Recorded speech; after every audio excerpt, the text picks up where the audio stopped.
لا إله إلا الله وحده لا شريك له وأشهد أن محمدا عبده ورسوله وصفيه وخليله صلوات الله وسلامه عليه وعلى آله وأصحابه أجمعين. Jamaah rahimakumullah ta'ala, marilah kita selalu senantiasa bersyukur kepada Allah Subhanahu wa ta'ala atas segala kondisi yang Allah Subhanahu wa ta'ala berikan kepada kita.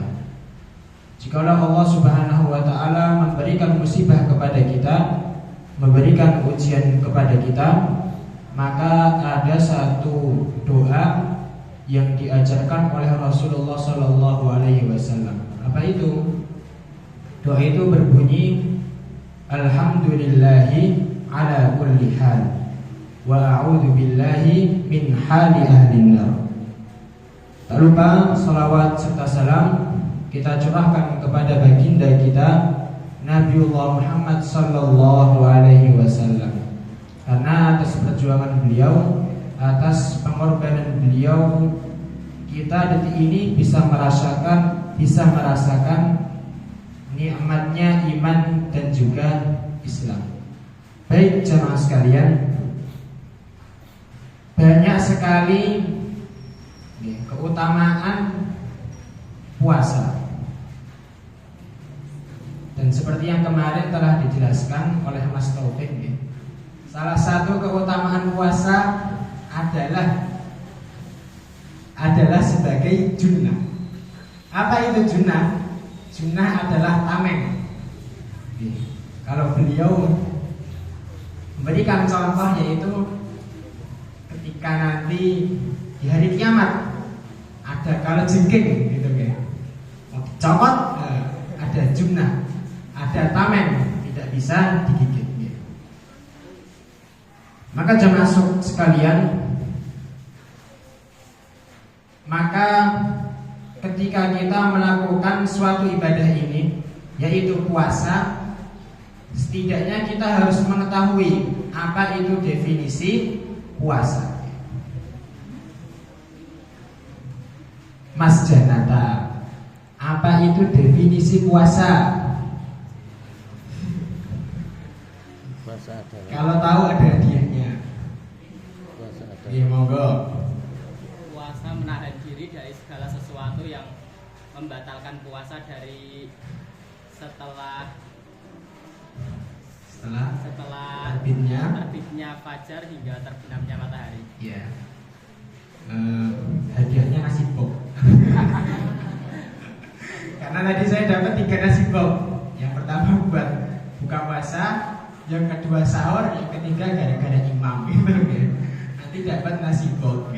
Jamaah sekalian,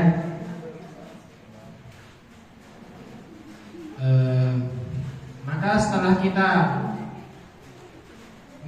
mengetahui definisi puasa, yaitu adalah menahan diri dari makan, minum, dan juga yang membatalkan puasa kita dari terbitnya matahari hingga terbenamnya matahari. Maka kita sering mendengar,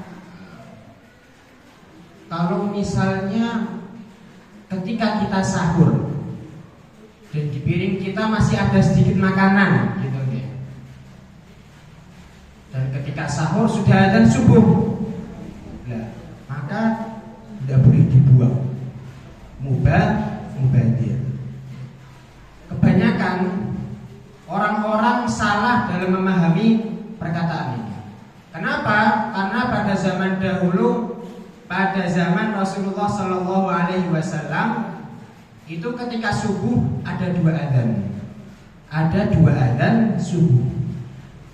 Yang pertama adalah ketika waktu imsak, yaitu yang dikumandangkan oleh sahabat Bilal bin Rabah.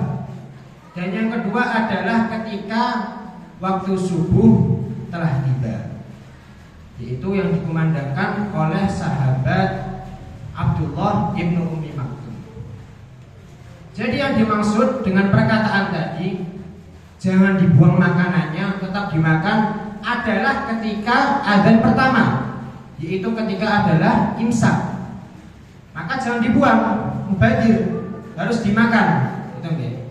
Tapi ketika setelah datang adzan yang kedua, yaitu yang diadzankan ketika subuh, maka tidak boleh dimakan, haram dimakan, gitu nggih. Kalaupun dimakan, walaupun itu sedikit, sengaja, maka batal puasanya. Dan ini sering disalahpahami, gitu nggih, perkataan tadi. Maka kenapa kami sampaikan ini? Karena banyak sekali orang-orang yang masih melakukan ini.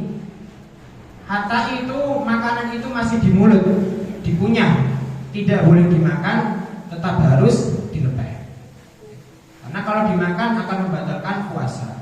Dan dia tidak boleh makan, ya, kalau tadi dimakan waktu sudah kumandang adzan, tidak boleh dimakan, akan tetapi dia puasanya batal dan juga harus menahan diri dari makan, minum, dan juga yang membatalkan puasa sampai terbenamnya matahari. Baik, jamaah rahimakumullah taala.